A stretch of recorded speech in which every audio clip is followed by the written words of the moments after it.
Sometimes a game doesn't need an amazing story to keep players hooked. In fact, some of the most memorable multiplayer experiences came from games where the single-player campaign either fell flat or barely mattered at all.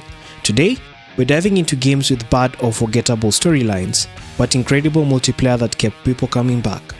Let's start with Anthem. This game was hyped as BioWare's next big sci-fi epic, but the story ended up feeling incomplete and underwhelming. Critics slammed its shallow narrative, but when you teamed up with friends and started flying around in those javelins, the combat felt amazing. Anthem's cooperative gameplay and visual shined, even if the plot didn't. Bungie's Destiny 2 is another classic case. The lore is massive, but the actual story delivery is often seen as convoluted or unfulfilling.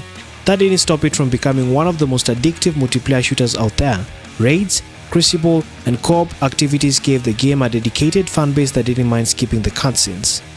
Now, here's an interesting one: Star Wars: The Old Republic. Yes, its class stories were fantastic early on, but as the expansions rolled in, the writing started to lose focus. For many players, the real fun came from PvP battles, cooperative raids, and building their guilds. The multiplayer side became the heart of the game, while story often took a backseat. Then we have Mass Effect Andromeda. The campaign's new crew and narrative disappointed fans of the original trilogy, but the multiplayer, surprisingly good. Fast-paced combat and cooperative modes gave players a reason to stick around, even if the main story didn't land. Finally, let's talk Gears of War. The campaigns range from solid to uneven. Some fans loved them, others found certain entries weaker. But the multiplayer, horde mode, versus battles, and cooperative play are legendary. Gears is one of those series where people stay for the gameplay, not necessarily the plot.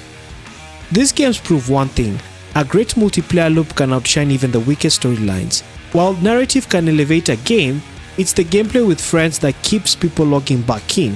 What about you? Do you stick around for story, or is it multiplayer all that matters?